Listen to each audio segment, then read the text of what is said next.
Bonjour à toutes et à tous et bienvenue dans une nouvelle émission de l'Histoire en perspective avec Ronnie Akrich comme toujours. Bonjour Ronnie. Bonjour David. Comment allez-vous Ronnie? Oh là là, on ne peut mieux. Même si la situation est brûlante d'actualité, nos esprits jouissent ainsi d'un échauffement particulier. Alors voilà, justement, l'État d'Israël connaît actuellement une crise institutionnelle et constitutionnelle sans précédent dans l'histoire de l'Israël moderne. En cause, la réforme judiciaire proposée par le Premier ministre actuel, Benjamin Netanyahou, ainsi que son gouvernement de droite, qui menacerait, si vous voulez, l'existence ou l'indépendance de la Cour suprême qui est garante de l'équilibre des pouvoirs. Mais justement, dans cette émission, on ne parle pas de l'actualité à proprement parler, on va revenir bien en arrière, puisqu'on parle évidemment de l'histoire en perspective, l'histoire des Hébreux, Ronnie. On parle de justice aujourd'hui. C'est un sujet, tout le monde crie dans la rue, démocratie, dictature, la justice, la réforme, c'est un gros... c'est très confus ce qui se passe en ce moment. Le pays se déchire, se divise, mais on va revenir bien en arrière. Vous avez raison, on n'est pas venu pour présenter une plateforme politique quelle qu'elle soit. Ce qui nous intéresse dans cette émission de l'histoire en perspective, c'est d'essayer d'un point de vue hébreu, dans une perspective hébraïque, de voir quels sont les tenants, en tout cas si nous ne sommes pas capables encore aujourd'hui de connaître et de reconnaître les aboutissants, en tout cas d'essayer d'aborder les tenants de l'histoire et l'histoire législative d'Israël pour essayer d'entendre un tant soit peu ce que l'on essaie de nous faire comprendre. Alors, du coup, on va avec vous revenir très en arrière, bien avant la période des juges, parce qu'on connaît le canon biblique, on a les 5 livres de la Torah, Bereshit, Shemot, Vaikra, Bamidbar, Devarim, ainsi que les juges, les prophètes et les rois. Mais justement, Ronnie, quand est-ce que le mot juge apparaît pour la première fois dans l'histoire biblique, dans le texte biblique ? Alors, la première fois dans le livre de Bereshit, dès le départ, on entend parler de Dieu comme étant un juge, de la même manière que nous entendrons plus tard parler du juge comme Dieu. Et donc, ce rapport, en tout cas l'intrinsèque de ce rapport, est significatif. Nous ne savons pas encore de quoi il en retourne, mais ce qui est clair, c'est lorsque l'on dit que Dieu est juge et qu'à la place du mot juge, on met Elohim, il est donc question de nous faire entendre certainement un idéal. C'est-à-dire que l'éternel créateur est, comme de bien entendu, omnipotent, omniprésent, omniscient, porteur des valeurs et des vertus les plus essentielles qui soient. Et si l'on fait référence à Dieu comme juge, nous sommes à même de penser que le juge devrait receler en son sein, un tant soit peu, de ses valeurs, de ses vertus. Et c'est la confirmation. Et lorsque dans le livre de Shmuel, on nous parlera du juge comme Elohim, c'est-à-dire que on viendra confirmer ici ce que nous avons dit précédemment, à savoir que ce juge doit avoir, en tout cas, la capacité d'une transcendance, et nous en parlerons dans un instant, peut-être de ce que cela veut dire, ou de ce que l'on entend lorsque nous disons que le juge est Elohim, c'est-à-dire que le juge est transcendant. Non pas qu'il soit dans une sphère différentielle qui le mette à l'écart de la réalité terrestre, de la réalité humaine, mais cela voudrait nous faire entendre un certain nombre de choses. Alors, au temps biblique, est que les hommes sont les juges, c'est-à-dire que Dieu n'est pas le seul juge, il délègue aux hommes la responsabilité d'être juge, mais qui est juge ? Comment nomme-t-on un juge au temps biblique ? Il y a ce passage dans Shemot que nous connaissons tous, enfin j'imagine, pour les lecteurs de la Bible en tout cas, l'apparition d'un personnage tout à fait étonnant lorsque l'on sait ce qu'il est venu porter comme message, comme savoir, comme remise en question. De quoi est-il question? De qui est-il? De qui est-il question, plus exactement? Yitro, qui est le beau-père de Moshe. Le prêtre de Midian. Il est prêtre de Midian, Cohen Midian. Cohen, je vous rappelle, c'est celui qui est le fonctionnaire de la divinité que l'on sert. Cohen, ce n'est pas un nom de famille. Cohen, c'est une fonction. Lechaen. S'appeler Cohen, ça veut dire être le fonctionnaire au service de la volonté divine.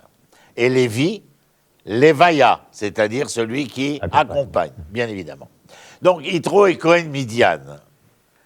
C'est-à-dire que c'est un prêtre au service d'une divinité qui, en tout cas chez les Hébreux, est considérée comme idolâtre.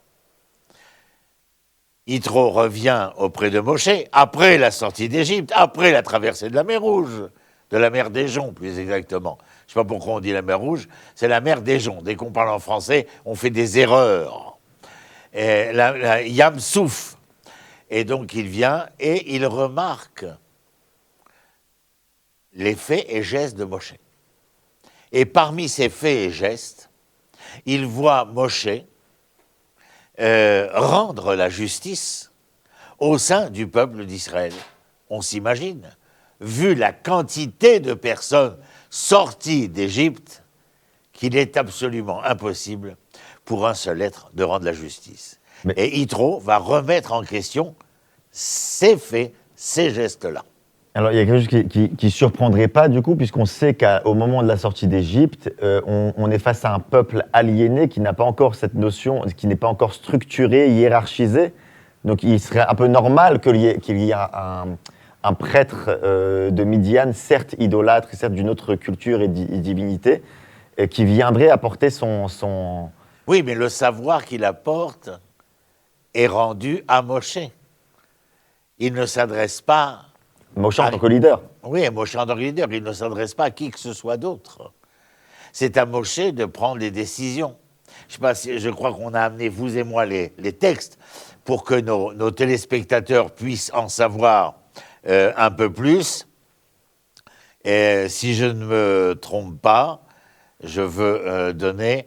Alors il lui dit, voilà, choisis entre tout le peuple des hommes éminents, nous sommes dans le livre de Shemot, chapitre 18, verset 21, des hommes éminents, craignant Dieu, amis de la vérité, ennemis du lucre, et place-les à leur tête comme chiliarques, c'est-à-dire maîtres des milliers, centurions des centaines, cinquanteniers et décurions des dizaines.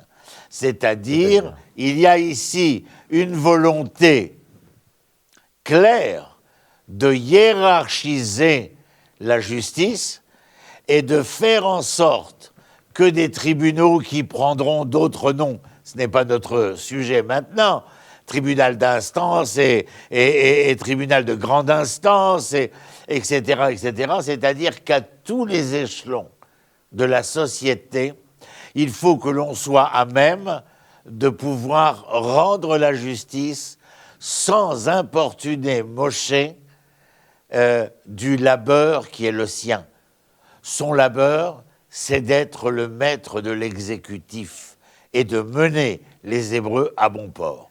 Je termine avec ça, pardon David, il dit quand même, Yitro, que les grands sujets de divergence qui exigeront une justice de super grande instance, la haute cour de justice, si vous préférez, ce sera à Moshe d'en être à la tête et de rendre cette justice-là. Après avoir, bien évidemment, élaboré, traversé, mis en œuvre les différents échelons.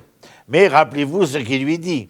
Lorsque tu choisis ces gens-là, ces gens du peuple, eh bien, il faudra qu'ils soient des hommes éminents, craignant Dieu, amis de la vérité, ennemis du lucre. En fin de compte, ce que Yitro appelle ici il interpelle Moshe sur un sujet essentiel. Ces gens-là, qui deviendront des shoftim, devront être des personnages d'un niveau de moralité et d'éthique irrépréhensible. Yitro était lui-même irrépréhensible. Je n'ai pas fait connaissance de Yitro particulièrement, mais Je ce que je veux dire, en laisser parler. je sais à travers les différents épisodes depuis la première rencontre entre Moshe et Yitro, jusqu'à cette rencontre-là, que nous avons affaire à un personnage qui est capable d'être à l'écoute, qui est capable d'être attentif, qui est même capable de se remettre en question. C'est parce qu'il est de cette teneur-là, et certainement pas un Candide, mais parce qu'il relève de cette teneur qu'il est capable de dire à Moshe, mais lorsque l'on est de cette teneur-là, on est capable d'être entendu. Il y a, j'entends ce que vous dites, Ronnie, mais j'ai un questionnement justement sur cette période particulièrement et sur les paroles de Yitro vis-à-vis de Moshe, envers Moshe, à qui il s'adresse. Moshe est le plus grand prophète de tous les temps. Il sort le peuple d'Israël, le futur peuple d'Israël d'Égypte. Il est en contact direct, si je puis dire, avec Dieu. Il reçoit tous ces commandements de Dieu.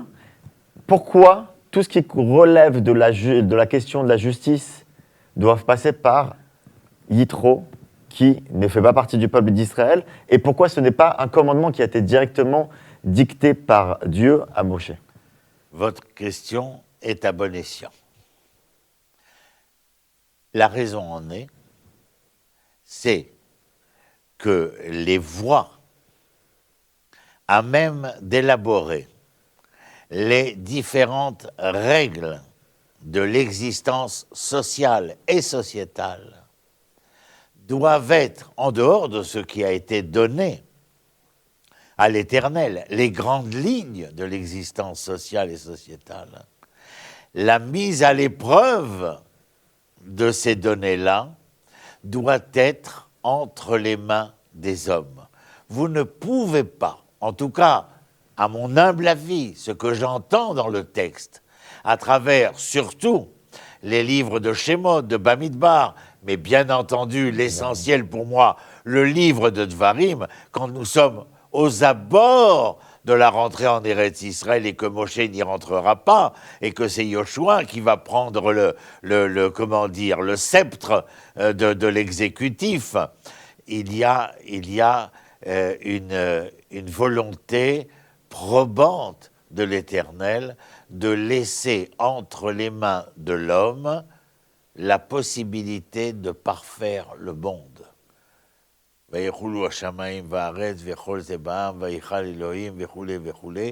fin du Kiddush, ce sera des points de suspension. Parce que si oui, il a créé ce monde, Bar Elohim, la Asot, c'est vous. La Bidiouk, Asher bara Elohim la Asot, il n'y a pas de point. Dieu a créé pour faire. Exactement. Et ce pour faire-là n'est ici que pour une seule et même raison, parfaire. Nous touchons à un propos essentiel chez Rousseau au siècle des Lumières qui s'appelle la perfectibilité. Bien sûr que ce n'est pas à nous de terminer l'œuvre, comme le dira la Mishnah dans les Maximes des Pères, mais c'est à nous de l'entériner, c'est à nous de la pratiquer. Et cette pratique-là, de perfectibilité du monde est entre les mains des hommes. Et pour que cette perfectibilité puisse être et devenir, il faut que des règles lui soient assurées. Ces règles-là, cette justice, ce droit, en pratique, est le fait de l'homme. Asher bara Elohim, l'Asod, point de suspension, c'est à toi maintenant. Je ne sais pas ce qu'il faut parfaire. Il faut parfaire le monde, son peuple. Aujourd'hui, en Amérique, vous avez un propos hébreu devenu anglais. mais il reste hébreu. Tikkun Olam. Je ne sais pas si je le prononce bien, mais Tikkun Olam, c'est la terminologie kabbalistique hébreu. La réparation du... Oui, la réparation. Tikkun Olam, ça sous-entend, bien entendu, que le monde, de par son naissance dualiste, est imparfait. Et que l'homme est à même de le parfaire pour être à même de répondre à l'interpellation du Créateur que l'on appellera plus que parfait. Comment on nomme les juges dans l'histoire des Hébreux? Une fois que ce message... Eh bien, nous avons vu le texte dans Shemot 18-21, et je vous rappelle que l'interpellation ici de Yitro n'est pas exactement ce que fera Moshe. Moshe va demander à nommer, en parlant aux enfants d'Israël, il dit « Choisissez parmi vous », donc nous sommes dans le livre de Dvarim, dans le livre de Shemot, il est question de Yitro, qui enseigne à Moshe. Dans le livre de Dvarim, Yitro ne sera jamais rappelé, mais Moshe s'adresse à Yoshua et au peuple, comme je l'ai dit précédemment, parce que nous sommes à la veille de devenir la nation, le peuple rencontrant la terre, la langue et l'histoire, devient une nation. Et il leur dit, dès le premier chapitre de Dvarim, choisissez parmi vous, dans vos tribus, des hommes sages, judicieux et éprouvés. Je les établirai vos chefs. Pour l'instant, je ne me réfère pas. Pour l'instant, je ne me réfère pas. Je les établirai vos chefs. Mais ce qui m'intéresse, c'est ce qu'il dit au départ. Des hommes sages, judicieux et éprouvés. Vous avez l'impression qu'il parle de quoi, David? Par rapport à ce que Yitro avait quémandé. Ça fait écho. Ça ne fait pas écho. Je ne suis pas d'accord avec vous. La demande de Yitro est une demande morale et éthique concernant les juges. Ils n'utilisent pas les mêmes termes. Ben oui, mais quand vous utilisez le mot homme sage, judicieux et éprouvé, y a pas de morale. Vous parlez de l'intelligence, de la raison. Mais alors, où est ce que Yitro avait demandé? La morale et l'éthique, vous parlez? Oui, bien évidemment. Peut-être que Moshe se l'est attribué et se porte responsable de les nommer en homme. Je suggère. Moshe, dans le livre de Dvarim, va dire deux choses. La première, et étonnez-vous, je crois que nous l'avons, Moshe va venir et dire deux choses. La nomination et l'élection. Et étonnamment, et cela nous étonne à tout un chacun qui s'instruit de l'esprit biblique, l'élection, étonnez-vous, est entre les mains du peuple. La nomination entre les mains de Moshe. C'est comme si nous traduisions que le peuple irait aux urnes, choisirait ses représentants. On peut même aller jusqu'à penser qu'il serait à même d'élire ses représentants pour l'exécutif, mais peut-être pour le judiciaire aussi. Rachi nous le laisse entendre, mais ce n'est pas une certitude. En tout cas, ce qui est clair, c'est le fait que Moshe interpelle le peuple pour essayer d'entériner sa participation. Et Moshe, au-delà de l'élection, c'est un peu... mais ça se rapproche légèrement de ce que nous connaissons aux États-Unis, lorsqu'il y a les élus, les représentants, même au niveau, des juges proposés, et que le président de l'État est à même de les nommer. Donc il y aurait, dans cette approche de Moshe, dans le livre de Dvarim, la volonté à ce que le peuple soit tout partie prenante de l'élection, mais où la nomination resterait entre les mains de Moshe. La nuance entre élection et nomination. L'élection n'est pas la mise en place. L'élection, c'est la proposition à la mise en place de. Et donc le peuple a une liberté partielle de choisir. Bien évidemment, de la même manière que lorsque la démocratie que nous connaissons permet au peuple d'élire, elle ne permet pas au peuple de nommer. Il y a une proposition de mise en place d'individus à même de pouvant être nommés. Nommer ici, ça veut dire être entériné par l'exécutif, ici mosaïque.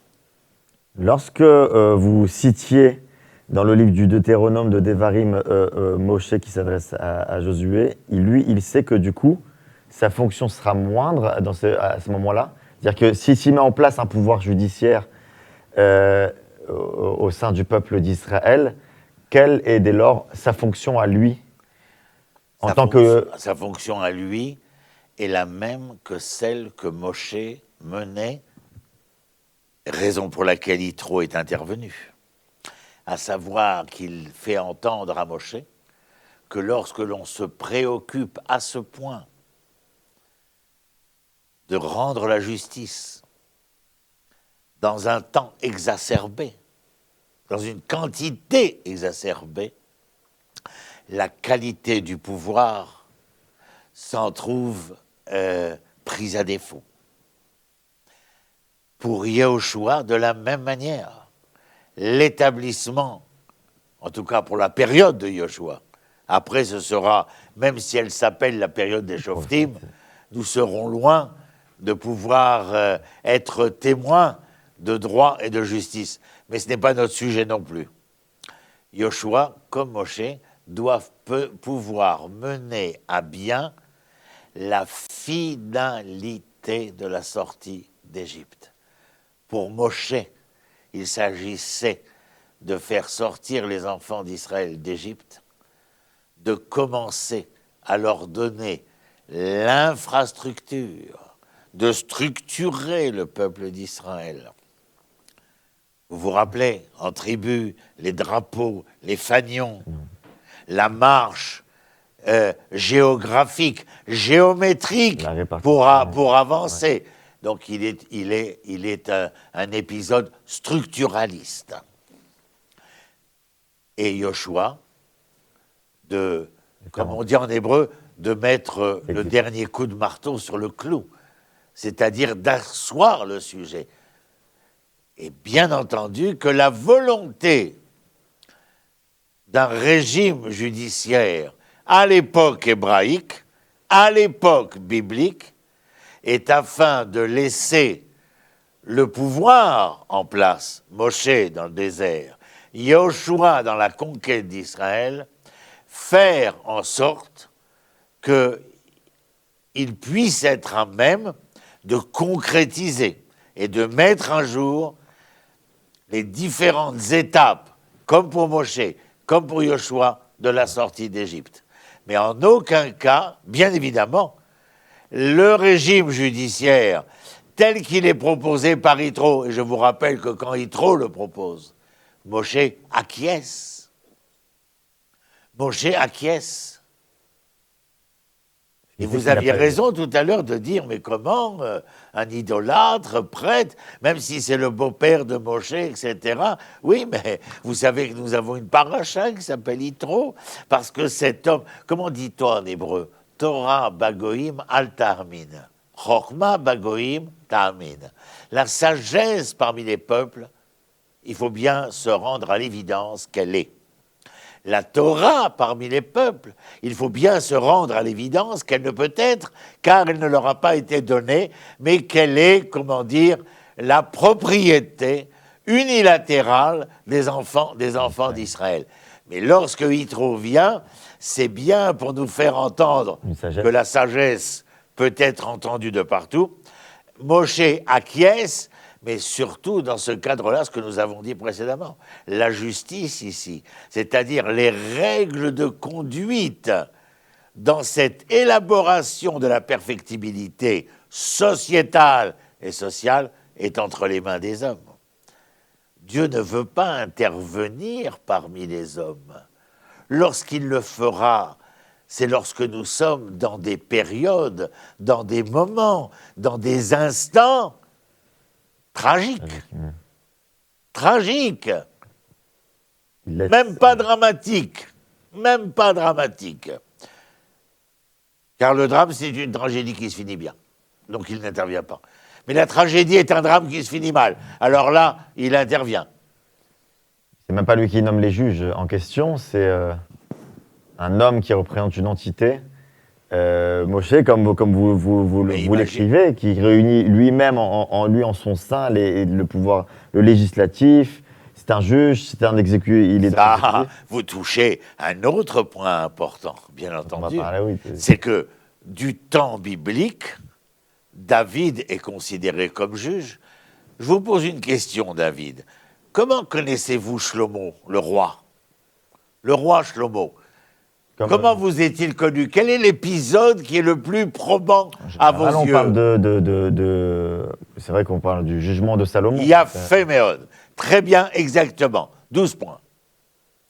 Vous connaissez Shlomo Améler à travers un jugement. Sa capacité de juger avec justice et parcimonie. David est appelé le juge.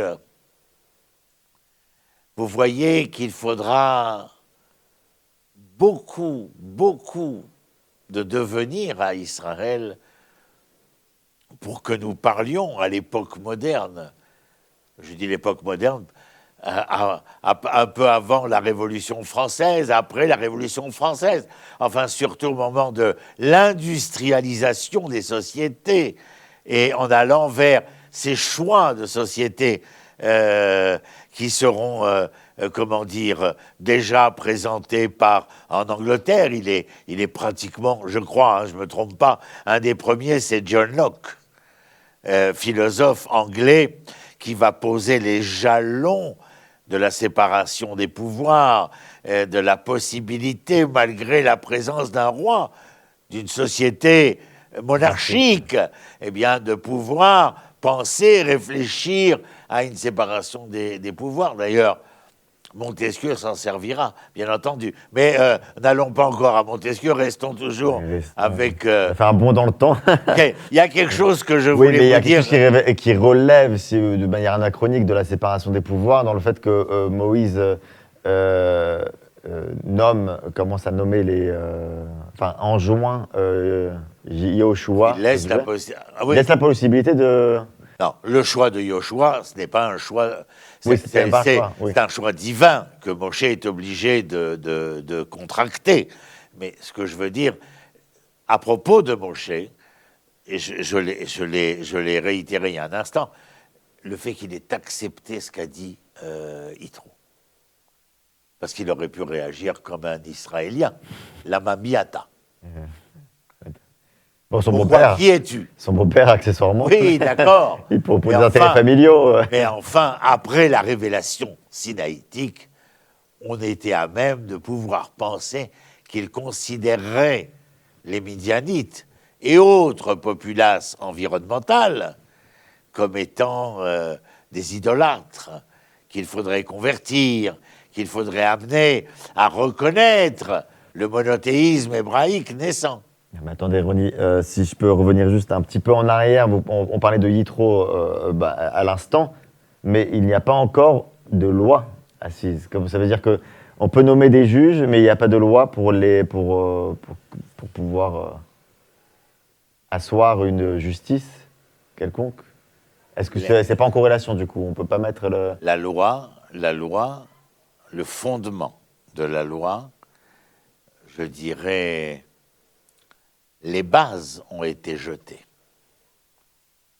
Nous ne sommes pas rentrés dans le détail tel que nous le connaissons des siècles plus tard, dans une conjoncture tout à fait différente, qui sera celle de la Mishnah et de la Gemara, parce que nous n'aurons ni souveraineté ni indépendance, et que jetés dans les méandres de l'exil, il nous faudra nous donner quelques rênes à suivre pour pouvoir survivre. Non, ce n'est pas le cas ici. Les bases ont été jetées au Sinaï. Et lorsque ces bases ont été jetées, oui, les hommes suffisamment justes, suffisamment droits, qui ne sont pas attirés par la peur du prochain. De quelle peur? La peur du pouvoir du prochain. Peut-être que si vous rendez la justice à celui qui vous fait peur, vous rendrez une autre justice. Yitro dit à Moshe, il faut qu'il craigne. La crainte est ici essentielle. La crainte de qui? La crainte de l'Éternel, pour rendre une justice équitable. Quoi d'autre? Être de ceux qui se refusent à la cupidité.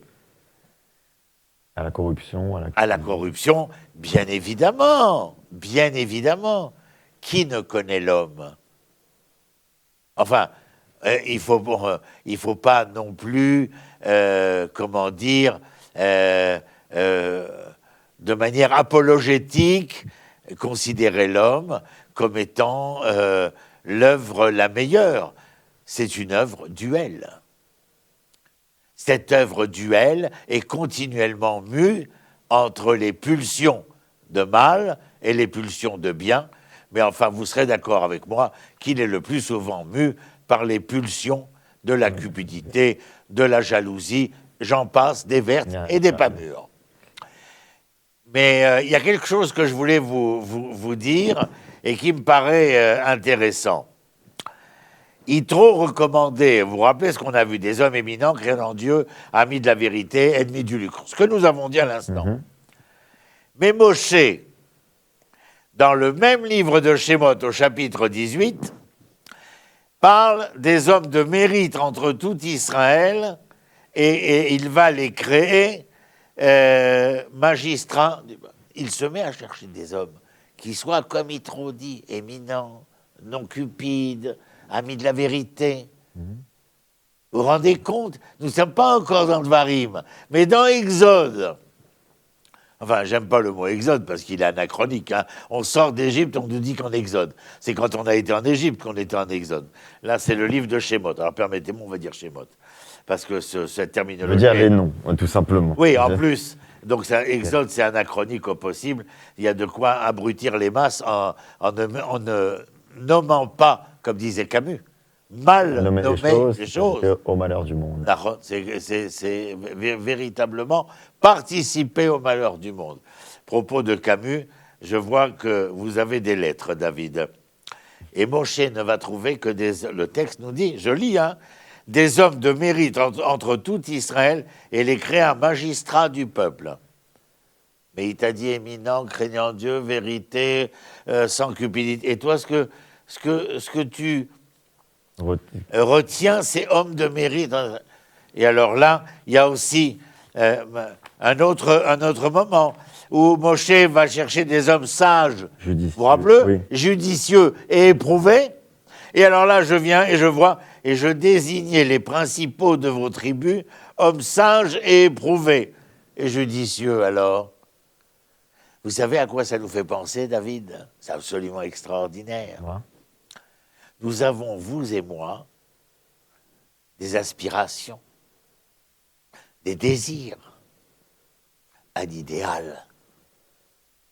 Est-ce que nous avons toujours, est-ce que chacun de nous, est-ce que nous tous avons toujours réussi à accomplir, à mettre en réalité ce à quoi nous aspirions, ce que nous espérions? Non, personne ne peut prétendre... Absolument. Et le propos de Moshe, que je viens de vous citer par 2 fois, répétitif, vient nous faire entendre qu'il y a ce que je voudrais. Il n'y a pas ce que je veux. Non. Et non, Oui. il y a ce que je voudrais et il y a ce que je peux trouver. C'est la différence essentielle qui n'arrive pas à se fondre dans une symbiose fondamentale entre l'idéal et la réalité. Et il faudra toujours composer avec la réalité. Mais quand l'aviez-vous déjà appris? Lorsque l'homme est apparu?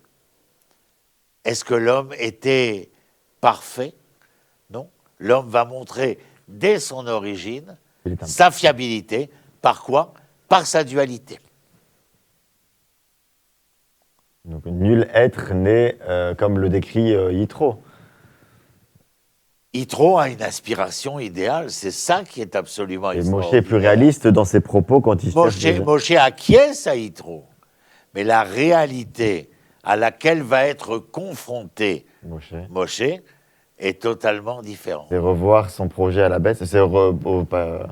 C'est pas voir son projet à la baisse, c'est être capable de réagir face au réel et non pas de vouloir, de manière pathologique, se laisser porter par un esprit apologétique, un esprit qui essaye de prendre ses rêves pour des réalités. Mais il faut, et là est la grandeur de ces maîtres, de ces dirigeants, de ces enseignants, qui seront capables de faire valoir qu'il faut faire avec la réalité qui est la nôtre le plus beau de nos rêves. Magnifique comme phrase. Vous comprenez, David? Parce que bien évidemment, nous avons, dans le propos qui est le nôtre, on viendra vous dire comment les juges se trompent, comment les juges se fourvoient, comment les juges peuvent se laisser corrompre. Mais avant d'être juges, ils sont qui? Des hommes. Des hommes. Et nul n'a dit que l'homme devenant juge deviendrait irréprochable. Pourquoi irréprochable? Parce qu'il aurait perdu, soi-disant, de sa dualité. Que nenni, mon ami. Et dans ce cadre-là, je pense qu'il faut que nous avancions. J'avais autre chose que... Nous n'avons pas traversé toute la période qui après, dans le canon biblique, on sait que Moïse, le leader du peuple d'Israël, ne rentrera pas en terre d'Israël, donnera, ce sera Josué qui prendra la relève. À ce moment-là, on a grosso modo 3 parties, les juges, les prophètes, les rois, et on voit que les choses elles sont très confuses au niveau de la domination. Vous parlez tout à l'heure de David, Salomon, sont rois et juges, alors qui nomme les juges à ce moment-là? Vous avez entièrement raison. Toute la période biblique de la monarchie est une période confuse. Point à la ligne. Avant cette période-là, que l'on appelle la période des Shoftim, elle n'en est pas moins confuse. Rappelez-vous le début du livre de Ruth. Qu'en ce temps-là, nous étions face à un peuple qui jugeait ses juges. Ma traduction à moi, dans l'enseignement, mes étudiants, était toujours de dire anarchia, l'anarchie. Je ne fais pas de politique, que les choses soient claires. On n'est pas là. Je dis simplement qu'à l'époque des juges, où chacun faisait ce que bon lui semble, les témoins du système judiciaire de l'époque était un système corrompu. L'exemple de Hophni et Pinchas, les enfants d'Élie, qui profitaient des femmes qui amenaient leurs sacrifices, qui profitaient des sacrifices qui étaient amenés par Israël. pour un intérêt tout à fait égoïste et personnalisé.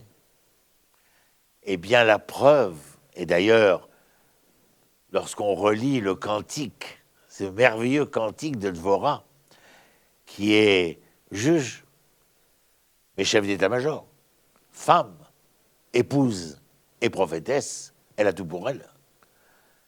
Elle écrit dans ce cantique à quel point la situation est, et ce sera certainement le sujet de notre prochaine rencontre, elle a affaire à un peuple indifférent, irresponsable, et dont on n'entend plus la voix du peuple, bien entendu, la voix des tribus, oui, où l'intérêt est en place. Évidemment qu'on ne va pas rentrer dans les détails pour savoir non, bien entendu, c'est un autre cause. Sujet, le livre des... Mais je voulais quand même finir... Revenir avec oui. celui qu'on a rappelé il y a un instant. C'est-à-dire Montesquieu. Montesquieu, tout à fait. Oui, on va finir quand même au XVIIIe siècle. On a fait un bond dans le temps par rapport à l'enseignement biblique que vous venez de nous donner, Rony Acriche. Succinctement. Voilà, Montesquieu, on le connaît succinctement, évidemment. On invite d'ailleurs les spectateurs qui nous regardent à lire vos articles et vos écrits à ce sujet, puisque vous, c'est un peu votre combat, la justice sociale, toute l'historiosophie biblique, c'est tout votre cheval de bataille. Et vous, même si nous sommes devenus des Hébreux et qui sommes des hommes de Torah, à la Nicrède, vous vous rappelez, ni juifs ni religieux, mais Hébreux, hommes de Torah, c'est important à rappeler.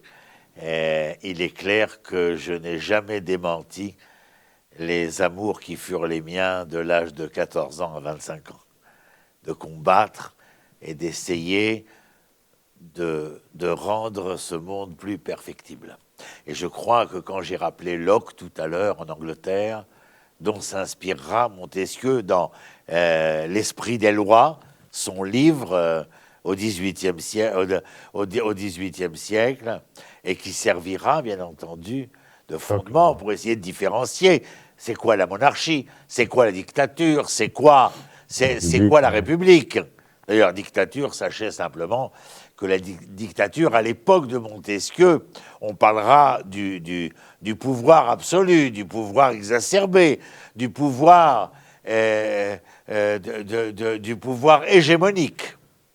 Mais l'origine de la dictature, c'est celui de Rome.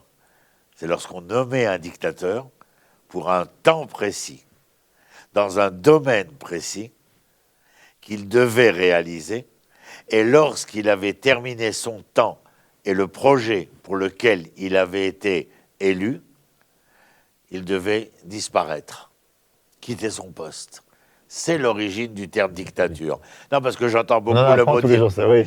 J'entends tellement le mot dictature que des fois, je me dis que la plupart ne doivent pas savoir de quoi ils parlent. Il y a toujours des déformations professionnelles, surtout et concernant Montesquieu, donc la monarchie, nous savons ce que c'est, le pouvoir royal, par héritage. Montesquieu écrit la théorie de la séparation des pouvoirs avant, le philosophe français, avant la Révolution française. Avant la Révolution française, et celui qui va venir voir si l'inspiration de Montesquieu a été probante, c'est Monsieur de Tocqueville, Alexis de Tocqueville, qui partira en Amérique pour enquêter sur le régime pénitentiaire. Mais lorsqu'il enquête sur le régime pénitentiaire en Amérique, il se rend compte que, le pouvoir en place a des bons et des mauvais côtés. Nous n'allons pas étudier de la démocratie en Amérique, c'est le titre du livre de Tocqueville, mais il est clair que ce que Montesquieu avait affirmé est en train de s'instruire en Amérique avant la séparation des pouvoirs. Donc entre l'exécutif, le législatif et le judiciaire. Le législatif. Comme une nécessité. Oui, mais ce qui était important, et c'est la raison pour laquelle Montesquieu soutient la République. Qu'est-ce que c'est République? Res publica, la chose du public. La chose du public, c'est que le public a le droit de choisir sa chose. Le peuple. Dans le démos kratos grec, démos kratos, le pouvoir du peuple, il ne s'agit pas simplement que le peuple ait le pouvoir d'eux, il faut que le peuple, le public, soit le maître de la chose. Donc quand on dit République démocratique... Ah, c'est la République démocratique. Attention, parce que le Congo est aussi République démocratique. Donc il y a eu beaucoup de fourvoiements.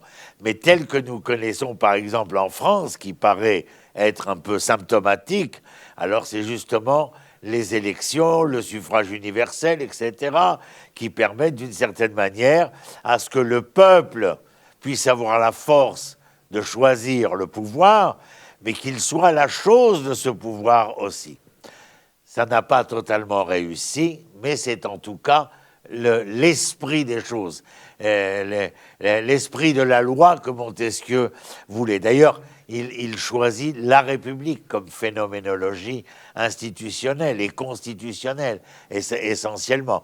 Il est très peu porté vers la monarchie, bien entendu pas par la dictature, et même lorsqu'il parle de démocratie, la meilleure des démocraties pour lui est justement la chose du peuple. Et là, nous revenons à ce que nous avons dit tout à l'heure. La parole de Moshe Korachi a tout de suite capté. Quand il s'adresse au peuple, afin qu'ils choisissent leurs représentants, je ne viens pas ici me mettre où dans la Torah tout est écrit, etc. Pour moi, c'est Fadez et Baliverne. Mais je trouve intéressant ce passage où, quand nous parlons de Montesquieu, sur le sens de la démocratie et de la République, que nous sentons chez Moshe cette volonté de faire en sorte que le peuple soit à même de pouvoir choisir ses représentants et lui de les nommer. Rappelez-vous, élection populaire et nomination de l'exécutif. C'est quelque chose de très important. Voilà, il faut éviter de tomber dans une époque où l'on juge les juges, c'est-à-dire que l'on crée une forme d'anarchie. Non pas, et nous le voyons dans l'intervention de Yitro auprès de Moshe, qu'il soit impossible de remettre les choses en question, de remettre les événements, quels qu'ils soient, exécutifs, législatifs ou judiciaires, en cause, mais il faut faire attention de ne pas détruire ce qui est à même de permettre au fondement de la loi de pouvoir être et devenir vers quoi ? Vers cette perfectibilité à laquelle nous aspirons. Mais juger ceux qui nomment les juges, c'est encore une autre affaire. Oui, alors, le texte le prouve, c'est-à-dire que nous tombons dans, je le dis et je le répète, pour que les choses soient bien entendues. Anarchia, ça veut dire l'absence de hiérarchie, l'absence de pouvoir, de l'ensemble des pouvoirs. Ce n'est pas, comme beaucoup l'ont écrit dans la littérature internationale, le gouvernement des juges qui est à abolir et à abhorrer, mais à comprendre que les juges sont nécessaires. Le gouvernement des juges est interdit. L'existence de la justice et des juges est nécessaire. Ne pas nous tromper.